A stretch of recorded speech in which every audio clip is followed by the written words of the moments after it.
All right, folks, here we go. So somebody in Discord had a question about how to set up their radar scanner so that they can get certain fundamental pieces of information onto their radar scanner as studies and that kind of thing. So I am not an expert with radar scanner. I am not an expert with trading. I am not an expert with TradeStation or EasyLanguage, but I know a few things. So we're gonna go over the few things I do know, and as always, if some of you guys know more things, then help out, tell us where we went wrong. Okay, so right here we have a radar scanner. So what you can do is simply go to apps and then go to not radar scanner, but you can go to scanner here, or you can go to radar screen. So we're putting this in radar screen. So there is a new radar screen open there. We're gonna shut this one down.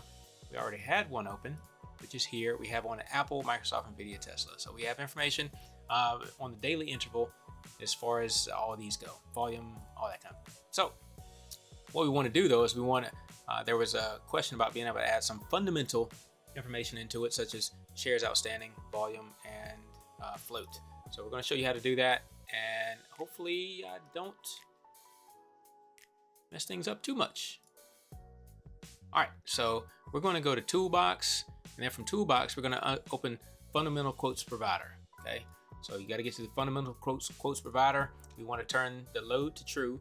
Real time can be true or false, depends on what time frame you're working on, and how often you're looking for it or need to be updated. We're going to change the name to FQP, Fundamental Quotes Provider. Symbol needs to be assigned, so we're just going to put symbol. And then for fields, this is the interesting part. So fields, we're going to go to help about fields. I actually found something out as I was working on this. So,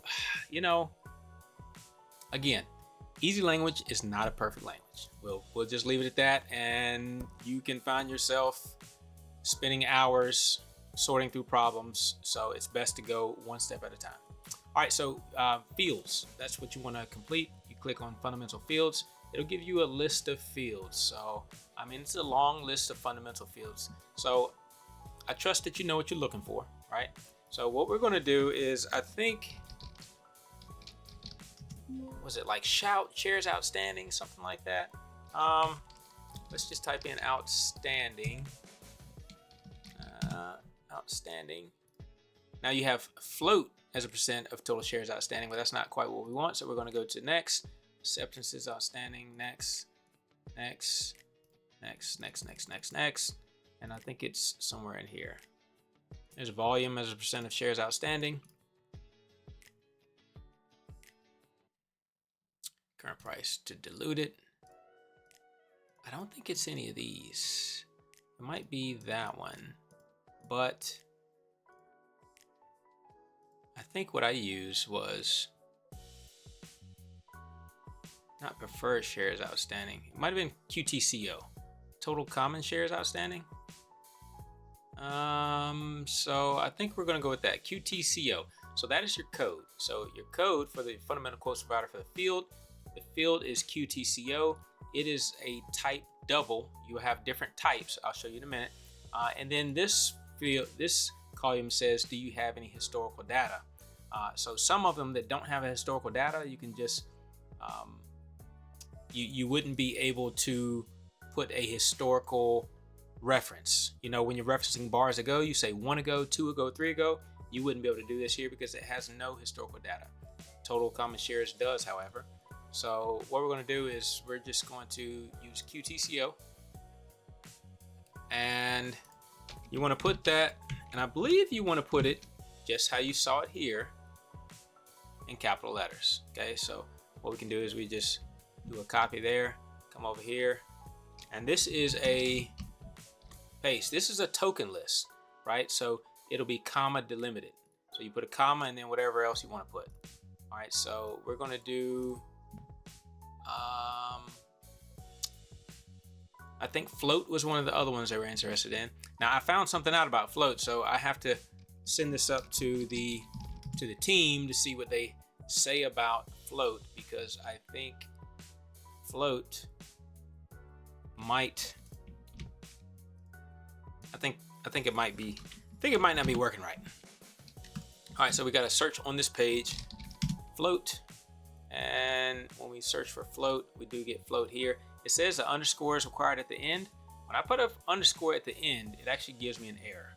So I don't know if this is working properly anymore. Now, one of the other things, so I'll put a comma, paste that. I'm gonna paste it without the underscore first because, like I said, that's what I found to work properly.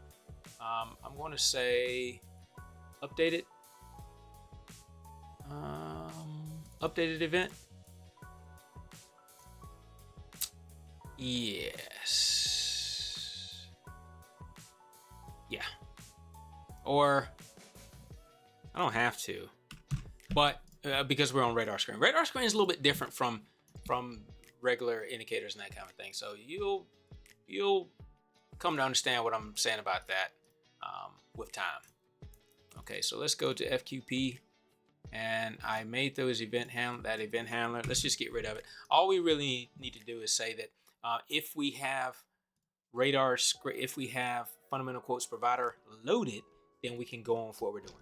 Because what happens is this quotes provider, all these providers have to be loaded, and if it's not loaded, then you won't have access to the information. So you just need to make sure that you have it loaded. So we're using namespace tsdata.com, and that's where we get some of our common reserved words or common functions from. So we'll say if fqp.state equals data state.loaded, then begin end. Now, radar screen, unlike the bars on your chart, they will load with every bar. Radar screen will not load with every bar unless it has a reason to. Probably because it has so many symbols and tickers that you can add, and I think you have an access to 2,000 at one time. It's some number, but there is a limit. Okay, so in order to force a calculation on every bar or every tick, we just say something like value 99 equals close. I believe this is one that John and EasyLanguage coach helped me with earlier on. Like I said, I don't do much with I just make sure inch bar tick is turned on so that on every possible calculation we will get something. Otherwise, if you had a fundamental quotes provider that was updating regularly, you might have an event handler for the event. You might put your plotting in the event handler. But right now, we'll just force a calculation with value 99 equals close and use the update inch bar. Okay, so if data state.loaded, now back over here in our properties for our fundamental quotes provider, you see we have those two fields. Okay, so this is, like I said, it's a token list, and you access the token list with the indexes as usual, 0, 1. All right, so we'll say if the data state.loaded, then plot 1, we're going to plot what? FQP dot, and then you can go with quote, and then you can either put the index of the quote. So these two are in the quote, so you can either go with the index or the name. Now if I go down, you see it says string name, so I can put that string name float, or I can put the index 1. I could put this string name QTCO, or I could put the index 0. I'm going to go with 0 for simplicity. 0, and then we hit dot. You will get remember when we saw on the help, you'll get a string, a double, Boolean, you'll get all kinds of different things. Right here, you have to designate what you're looking for, what kind of field it is. Is it a Boolean? If it's Boolean, you got to do Boolean value.